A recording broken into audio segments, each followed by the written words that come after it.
Hey, and welcome to a Chicago Beer Pass beer review. We're going big here. I got a Hop Butcher beer. I never have a Hop Butcher beer. No. No, it's not even something I ever see on the shelf. Not something I buy. You got to go out to Miskatonic, man. Pick up some Hot Butcher. I guess so. Where is yeah. Miskatonic? I don't know. Illinois, something Illinois. But this one, our buddy Sean Curry delivered to me. Cheers to Sean Curry. He's doing the Lord's work. Yeah. So it's the beef tripped. I'd assume there's no beef in this. You know, between Tavern Cut and Beef Tripped, and there's another one that kind of references like meat on some level. Yeah, I can't guarantee it's a vegan, but I don't think there's meat in it. But it's 10%. It's a big ass hazy IPA from Hop Butcher. 10%. This is a triple IPA with Simcoe. Oh, triple IPA, not hazy. Sorry. God damn. It's a triple IPA. I It's just- 10.5%. I just assume everything Hop Butcher does is a hazy IPA. Yeah. But The artist triple. formerly known as South Loop Brewing Company. Oh, that's right. They were on the Steal This Beer pod, and they were talking about how there was a Recently. Yeah. like this week, Okay. and they were talking about why they had to change, because I think there was a beer that had something to do with South Loop, and yeah, and they were kind Okay. of forced. They were kind of forced into Someone was like, no. forced into changing. Yeah. Okay. Which I didn't really hear that story before. All right. I just thought that Hot Butcher for the World was such a dope pivot. I just kind of thought that they just wanted to change. They would have. It would have went out of business if they continued with the South Loop. Yeah, this is just got way more range. Yeah, and the artwork's cooler. I don't know what they would have been in the South Loop, but it feels very corporate. The name feels corporate, and everything about it feels. There's just probably lame. the best thing that happened to them was that they were in a position where they were forced to change their name. Right. Hot Butcher for the World is infinitely better. It's one of the best rebrands probably in the last 5 years. Yeah, Birch City was pretty good. but Right. Hot Butcher is. I don't know. It's better. It just flows. It's after the Carl Sandburg poem. It's just such a Chicago thing. It just kind of flows. Mm-hmm. Yeah. But yeah, like I said, Revolution just did some collaborations with. That's right. This is year 2 of Bass and Superstructure. Mm-hmm.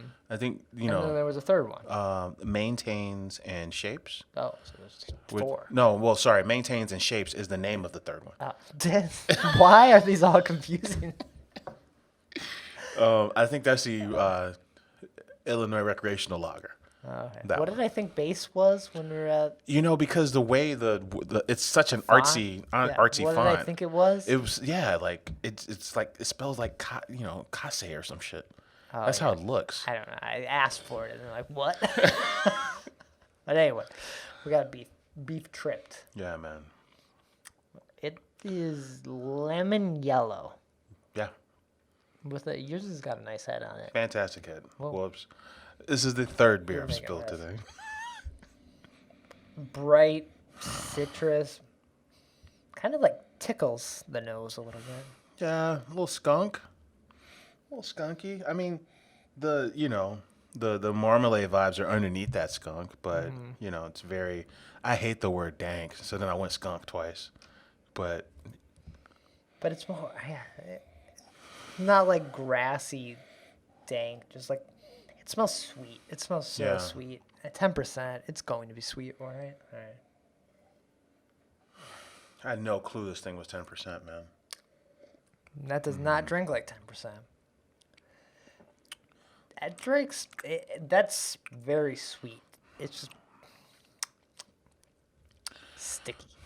Very delicious kind of finish was with almost like an orange syrup vibe, or if like some kind of orange candy just kind of melted in your pocket, right? Yeah, and I you get like pull it a- out and it's still kind of A sticky. lemon orange. Maybe we were drinking this cold brew lemonade, so if I didn't, maybe my glass wasn't clean enough, but I get like yeah, like you said, like a syrup, like a drizzle. Like it feels like it should be on an ice cream or a chocolate, or it's next to, or if you got a coffee, it's kind of like the candy you had with the coffee. Like, oh, it's very bitter. Here, now you pop this little candy that's next to the counter, and you walk away. Huh. I like that a lot, man. I like that's very dangerous at 10%. It feels good. It's like are they chuckles? Is that what they're called? The orange candy with the little granulated sugar on top. It's like it's like a chewy, round candy you bite. Oh, I like the peach ones. Yeah. I've only ever seen the peach ones. It reminds me of that. Reminds me of some kind of. It reminds me of junk food. Yeah, I think that just kind of like it's so sweet. Yeah. It's good though. It's not necessarily in a desserty way because there's a lot of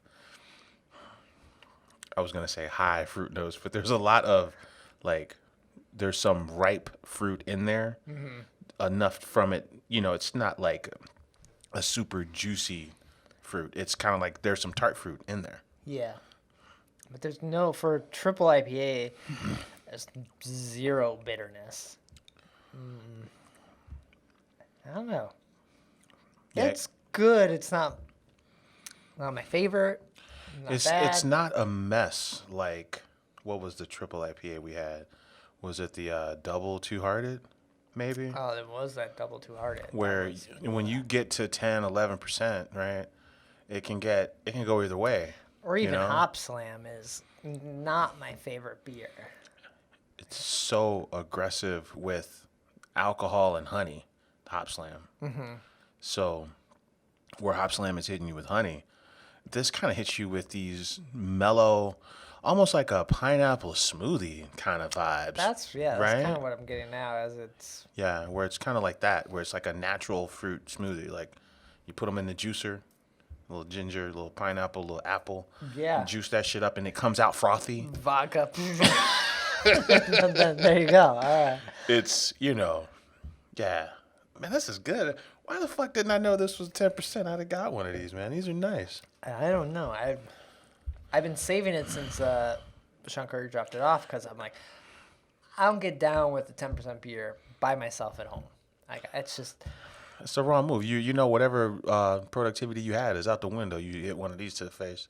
Yeah. Like I've, go just run it back 7, 8 is kind of like I'm good there. 10%. Dan Greza's the guy is the name that does all their artwork.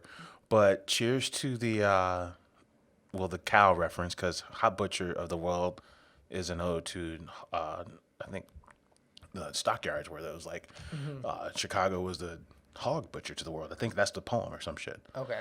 Oh, but anyway, the one-eyed cow is kind of a throwback to Apocalypse Cow from Three Floyds. Remember that's I love it. Yeah. This is Yeah. a very like fear and loathing kind of can too. Like I think this beer is meant to send you down like some crazy trip, basically. I mean, this is the like absinthe for cocktails. This would be Right. It has what's that brewery that has a lot of the Flying Dog?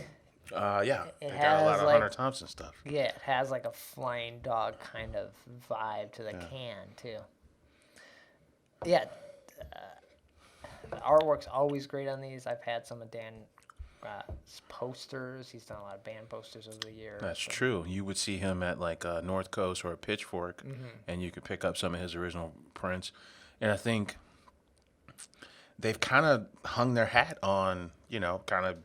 We did a beer pass after dark where we had like 10 Hot Butcher beers with Hardcore Craft Beer, Chris Jacobson, and just going through the path of how a lot of them have a very similar base profile, but then they are going out their way to highlight the nuances of these hops. Yeah, and it was a little more unique than the phase.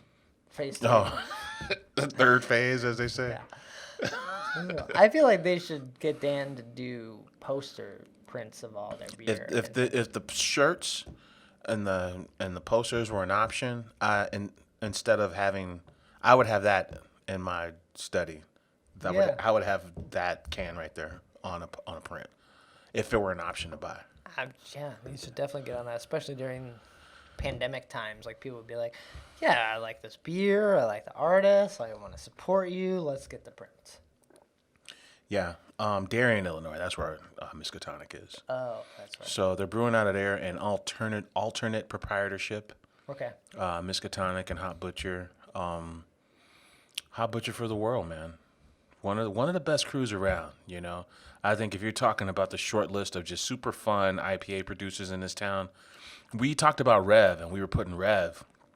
Rev didn't come up Rev's in the top 10. Yeah. But I think if you cut that list in half, when we're talking Half Acre and Alarmist and Hot Butcher's in the top Really? 5. Hot Butcher's probably in the top 3. Like, who do you like? Whose IPAs do you like more than Hot Butcher? All right. So yeah, we did this already. We did right? this. I'm like trying to remember. So we had. I think we had Maplewood. We had Maplewood. Half Acre. Yes. Alarmist. Yes. Did we have Old Irving? Probably in the top 5. I think that is your top 5. Half Acre, and in no particular order. Right. Half Acre, But Alarmist. Pipeworks IPAs. Oh, shit. We got Ninja vs. Unicorn. That's a great beer. Like that. That's pretty good. That's pretty good. That should be a show. The top 5 IPAs. We should do the top 10 IPA producers in Chicago. But they're in Darien. Fuck, that would exclude them. Yeah. See, it gets real hard because they're good. They're very sought after. I don't have enough Hot Butcher because I just don't pick it up enough. Like I'm always pleasantly surprised when I have a Hot Butcher beer. That's how I feel about it. Like it's not something I always want. Whenever I have it, I'm like, damn, that's good.